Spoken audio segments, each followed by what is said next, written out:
दूर, बहुत दूर, बर्फ से ढकी बुलंद चोटियों के साए तले पहाड़ों की वादियों में एक तन्हा चट्टानी मैदान था।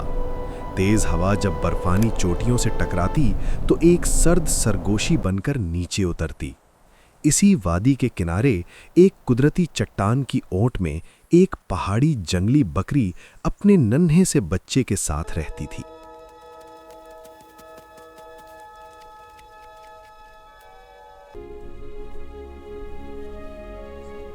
वो आम बकरी नहीं थी।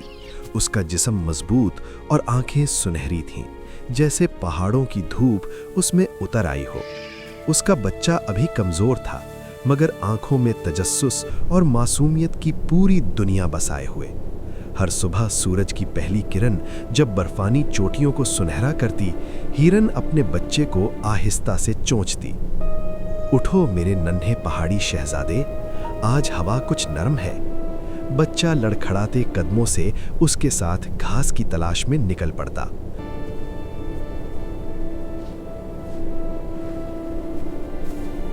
वो कभी चट्टानों पर उछलता, कभी मां के गिर्द दायरा बनाता। मां की निगाह हर लम्हा उस पर होती। पहाड़ खूबसूरत जरूर थे, मगर बेरहम भी।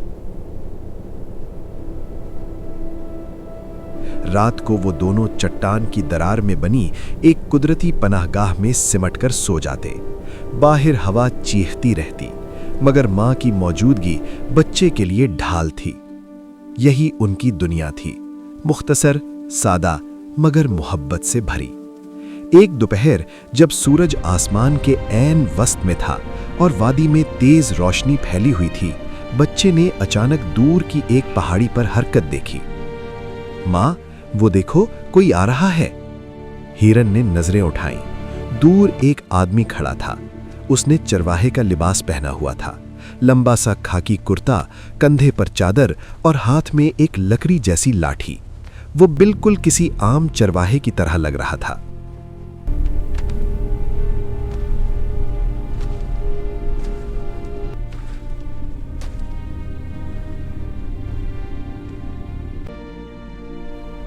बच्चे ने मासूमियत से कहा, शायद वो अपनी बकरियां चराने आया है।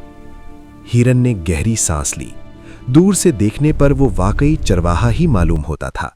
उसके लिबास और अंदाज में शिकारी जैसी कोई वाज़ेह अलामत न थी। बंदूक उसने चादर के नीचे छुपा रखी थी। यही उसका फरेब था। वो दरअसल एक जालिम शिकारी था जो चरवाहे का भेस बदलकर आया था ताकि जंगली बकरियां उसे खतरा ना समझें। वो जानता था कि अगर वो शिकारी के लिबास में आता तो हिरन चट्टानों में गायब हो जाती, इसलिए उसने धोखे का रास्ता चुना।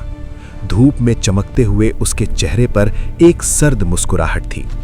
हिरन ने लम्हा भर को सोचा, शायद वाकई चरवाहा हो। इस एक लम्हे की हिचकिचाहट ने किस्मत का रुख बदल दिया। वो शख्स आहिस्ता आहिस्ता ऊपर की तरफ बढ़ता रहा। वो रुकता, नीचे देखता और फिर चंद कदम और आगे आ जाता। बच्चे ने फिर कहा, मां, वो हमें देख रहा है। हिरन ने नरम लहजे में जवाब दिया, डरो नहीं, अगर वो चरवाहा है तो हमें कुछ नहीं कहेगा। मगर उसके दिल में हल्की सी बेचैनी उतर चुकी थी।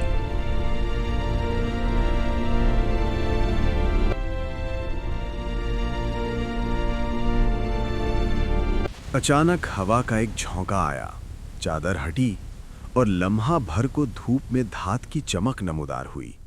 वो बंदूक थी, मगर तब तक देर हो चुकी थी। शिकारी ने एक ऊंची चट्टान के पीछे घुटने टेके। उसने चरवाहे की चादर उतारी, बंदूक सीधी की और आंख निशाने पर जमा दी। नीचे हिरन अपने बच्चे को हल्का सा पीछे हटा रही थी। अंदर चले जाओ, चट्टान की ओट में। बच्चा घबरा गया। आप भी आए मां?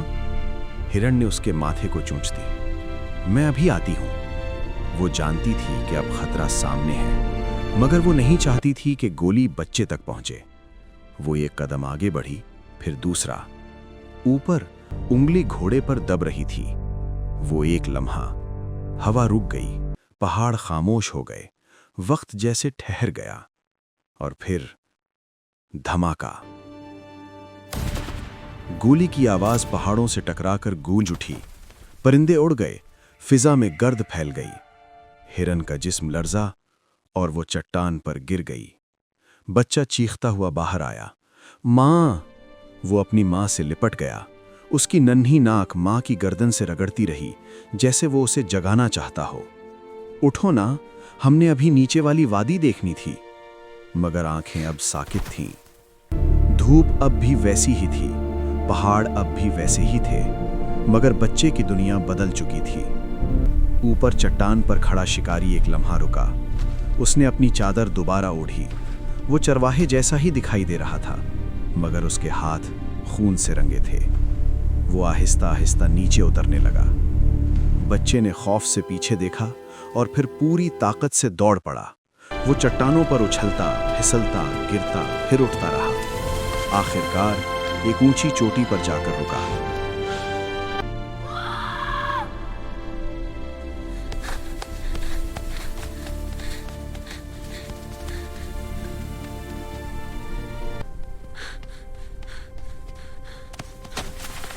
नीचे दूर उसकी मां बेहरकत पड़ी थी।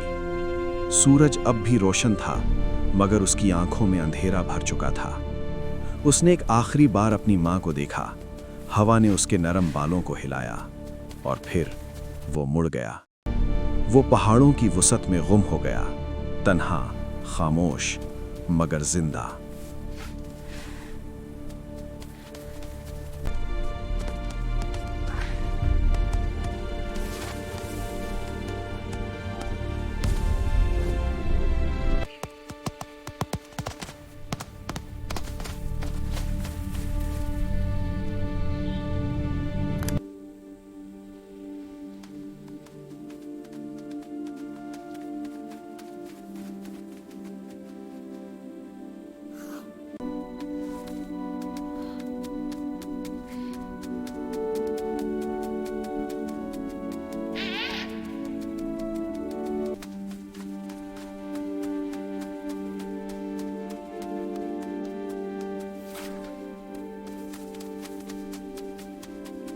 धोखा हमेशा तलवार लेकर नहीं आता, कभी वो चरवाहे का लिबास पहनकर आता है।